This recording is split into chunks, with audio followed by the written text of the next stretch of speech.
Tunde wiped the sweat off his forehead and adjusted the small kerosene lamp beside him. The dim light flickered, casting shadows on the rough wooden table where he was stitching a customer's shoe.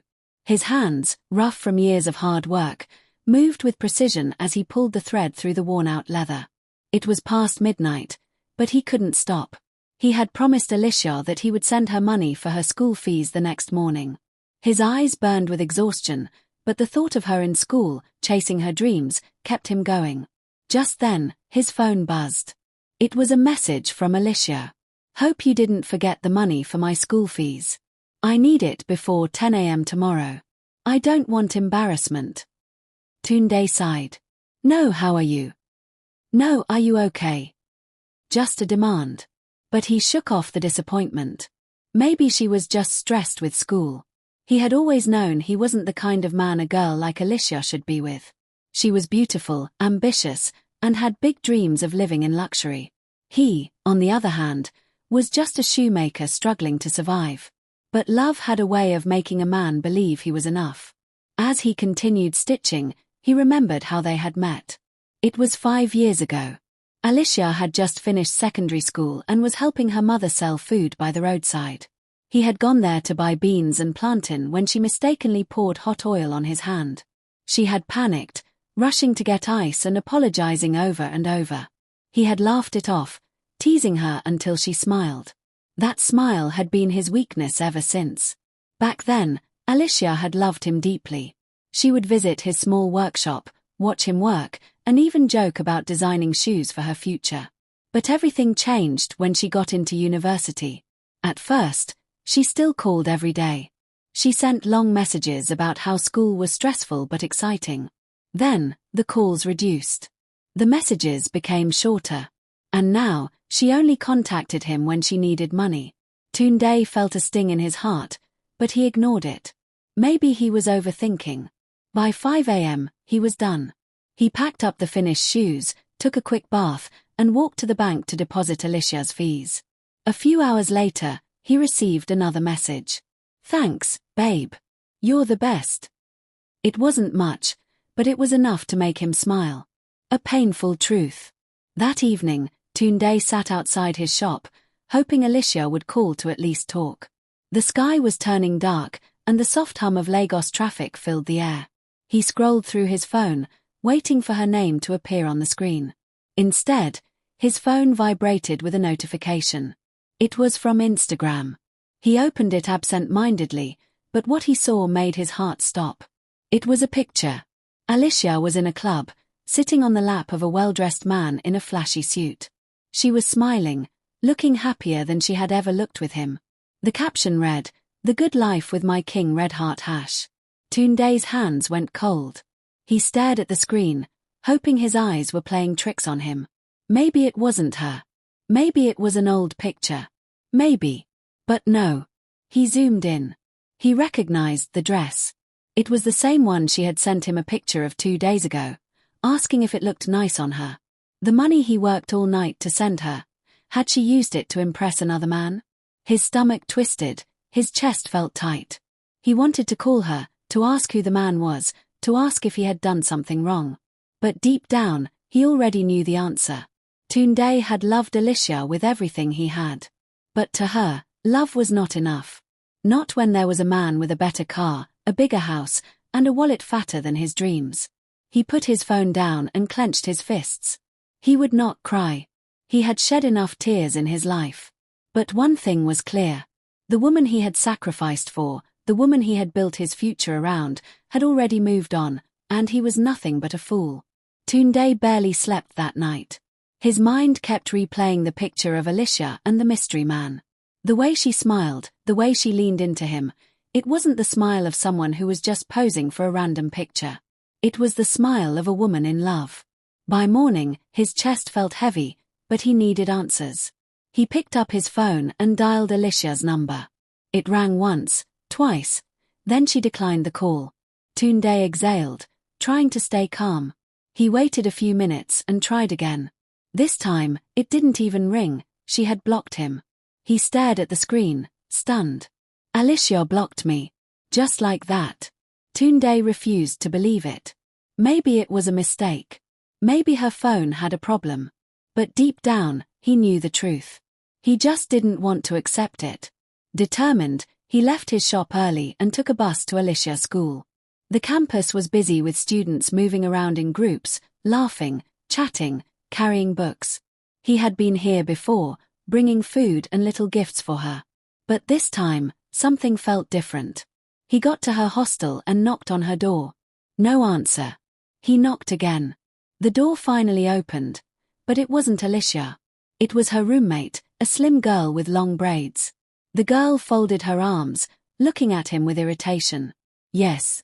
Who are you looking for? I'm looking for Alicia, Tunde said. The girl smirked and turned back into the room. Alicia, one shoemaker is looking for you. Tunde's heart squeezed. One shoemaker. Laughter erupted from inside the room before Alicia finally stepped out, her face looking annoyed. What are you doing here, Tunde? She asked coldly. Tunde's throat went dry. Alicia. I called you. You didn't pick up. You blocked me. I just wanted to know what's going on. Alicia rolled her eyes. Nothing is going on. I just don't think we should be together anymore. Tunde blinked. Just like that. Yes, just like that, she snapped. Look around, Tunde. You're a shoemaker. You don't belong in my world. Her words felt like a slap. Alicia, I sponsored you through school. I sent you money even when I barely had enough for myself. How can you say I don't belong in your world? Her friends giggled behind her, whispering to each other. Alicia sighed, looking embarrassed. Listen, I appreciate everything you've done, but let's be honest. You're not the kind of man I want to be with. Collins takes care of me in ways you never could. Tunde felt his stomach drop. Collins, he repeated, his voice barely above a whisper. So, it's true? You're with him. Alicia smiled, as if she was proud of it. Yes, and I'm happy. So, please, stop disturbing me. Tunde clenched his fists. His heart was shattering, but he refused to let her see his pain. He reached into his bag and pulled out a small food flask. I brought you food, he said quietly. Your favorite, jollof rice and plantain. Alicia scoffed and took a step back, as if the flask disgusted her. You really brought food for me. She turned to her friends. Ladies, can you imagine? He thinks I still eat this kind of local food. Her friends burst into laughter. Tunde felt something inside him break. This was the same girl who used to beg him to buy her roadside akara and pap. The same girl who once told him she would always love him, no matter what. Now, she was treating him like a stranger. Tunde swallowed the lump in his throat, nodded slowly, and turned to leave. As he walked away, Alicia called after him, her voice filled with mockery. Tunde, move on. Oh. Life is not all about struggling and suffering. Laughter followed him as he disappeared down the hallway. That night, Tunde sat in his tiny room, staring at the food flask he had brought for Alicia. His hands trembled as he opened it. The food was still warm. He picked up a spoon, but his appetite was gone. A tear slipped down his cheek. So this is love. All his sacrifices, all his struggles, had they meant nothing to her? Alicia had moved on. Now, it was his turn. Wiping his tears, he reached for his phone and opened a message from a man named Mr. Bode, a businessman who had once admired his craftsmanship. The man had promised him a chance to make shoes for a luxury brand. Back then, Tunde had been too distracted by love to follow up. But now, he was ready to fight for himself. He took a deep breath and typed a message. Good evening, sir. I'm ready to take that opportunity you offered me. When can we meet? He hit send. This was the beginning of a new chapter. Tunde woke up the next morning feeling lighter. For the first time in a long while, he wasn't thinking about Alicia. Instead, his mind was focused on the message he had sent to Mr. Bode the night before. His phone buzzed. Good morning, Tunde. I'm glad you finally reached out. Meet me at my office by 2 p.m. today. I have something big for you. Tunde's heart raced. Something big. He quickly washed up, put on his best shirt, and took a bus to the address Mr. Bode had sent. The building was massive, with glass doors and a sleek design that screamed money. He hesitated at the entrance, adjusting his sleeves. A shoemaker like him in a place like this. But he shook off his doubt. I deserve to be here. Inside, he was led to an office where Mr. Bode sat behind a large desk, smiling as he gestured for Tunde to sit. I've been watching you, Tunde, Mr. Bode said, leaning back. You're hardworking, and your designs are impressive. I have a business partner in Dubai who needs custom-made shoes for his luxury boutique. If you can handle this contract, it will change your life. Tunde's mouth went dry. Sir, you mean, you want me to supply shoes to a luxury brand? Mr. Bode chuckled. Yes, Tunde. And this deal is worth millions. Tunde felt his hands shake. Millions. Just a few days ago, he had been struggling to send Alicia money. And now, he was being offered a life-changing opportunity. I won't disappoint you, sir, he said, his voice firm. I know you won't, Mr. Bode said, handing him some documents. Read through these, sign them, and let's get to work. Tunde could barely believe it. His life was about to change. Meanwhile, Alicia twirled in front of the mirror, admiring her outfit. She had just bought a designer dress, and it looked perfect on her. Collins had promised to take her to a high-end restaurant that evening, and she couldn't wait to show off. She picked up her phone and scrolled through Instagram. Collins had just posted a picture of himself leaning on a sleek black Range Rover. My man is rich and handsome, she thought, smiling. But her happiness didn't last long. A knock on the door interrupted her, and when she opened it, she found one of her classmates, Linda, standing there with an amused expression. Alicia, so it's true? Linda asked, arms crossed. What's true? Alicia frowned. Linda smirked. That Collins isn't really rich. Alicia's heart skipped a beat. What are you talking about? Linda pulled out her phone and showed Alicia a video. It was Collins, arguing with a man in front of the same Range Rover he had posted earlier. Get out of my car.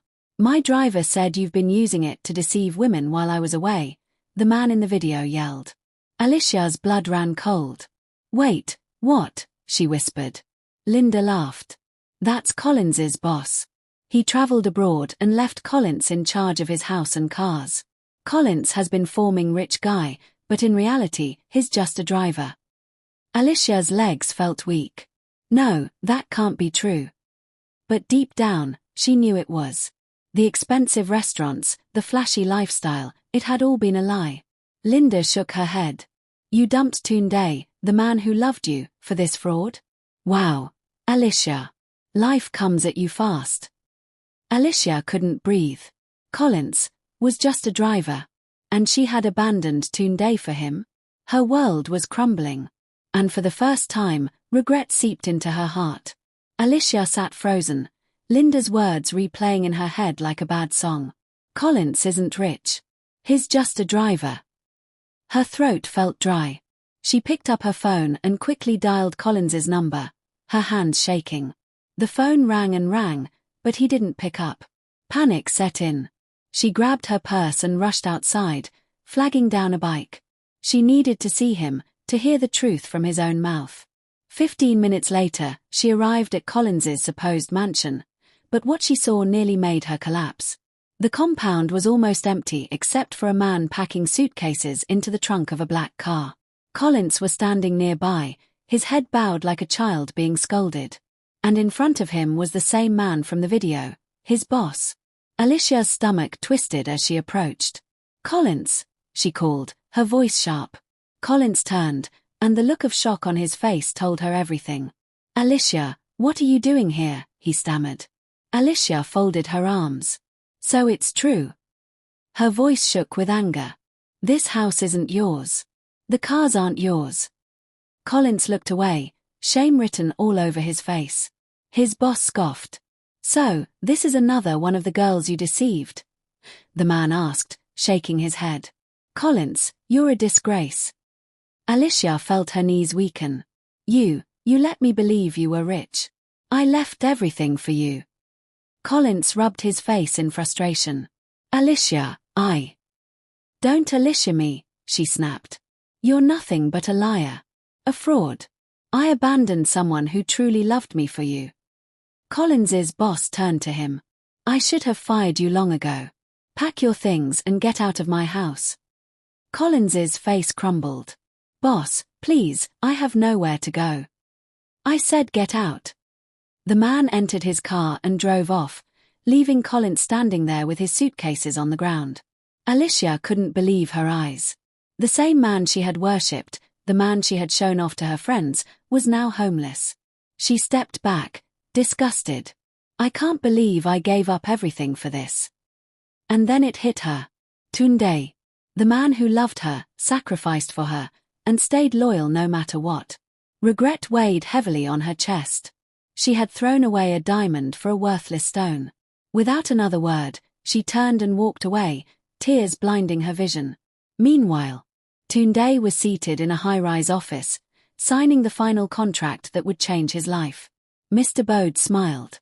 Congratulations, Tunde. You're officially the new supplier for one of the biggest luxury shoe brands in Africa. Tunde exhaled, barely able to believe it. Just weeks ago, he had been mocked as a mere shoemaker. Now, he was a millionaire. Life had finally turned in his favor. And soon, Alicia would find out. Alicia sat on her bed, staring blankly at her phone. It had been a week since her world fell apart. Collins was gone. After being thrown out by his boss, he had disappeared, leaving behind nothing but shame and embarrassment. Meanwhile, Alicia had become the subject of gossip among her friends. She left a man who loved her for a driver. Imagine thinking she had secured a rich husband, only to end up with nothing. The words haunted her. But what haunted her more was Tunde. She hadn't spoken to him since the day she mocked him in front of her friends. At the time, she had been too blinded by wealth to care. But now, she couldn't stop thinking about him. She picked up her phone, her fingers hovering over his number. She had unblocked him, hoping he would have called by now. But there was nothing. With a deep breath, she dialed his number. It rang once, then twice. Then a woman's voice answered. Hello. Alicia's heart stopped. Sorry, I was looking for Tunde. The woman chuckled. Oh, he's busy right now. Should I give him a message? Alicia's mouth went dry. No, it's fine, she mumbled and quickly ended the call. She stared at the screen, her mind spinning. Who was that woman? Her heart pounded as she opened Instagram. She searched for Tunde's profile and nearly dropped her phone at what she saw. A picture of Tunde, standing next to a luxury car, dressed in an expensive suit. His caption read, "From shoemaking on the roadside to making luxury shoes for kings. The journey has just begun." Thousands of likes. Hundreds of comments. Alicia scrolled further and gasped. There was another picture. Tunde and a beautiful woman, smiling at each other in what looked like a fancy restaurant. The woman had her hand on his, looking at him with admiration. The caption, "With the right woman by your side, success tastes even sweeter." Alicia felt her chest tighten. Tunde had moved on. She had left him when he was struggling. And now, when she needed him the most, he was no longer available. Regret filled her like a heavy weight. She had traded real love for temporary luxury. And now, she had nothing. With shaking hands, she typed a message. Tunde, please, can we talk? She hit send. Seconds passed. Then minutes. No reply. Then, finally, the dreaded notification appeared. Tunde has blocked you. Alicia's breath caught in her throat. She stared at the screen, her hands trembling. This was it. The door to the past was closed forever. And she was left with nothing but regret.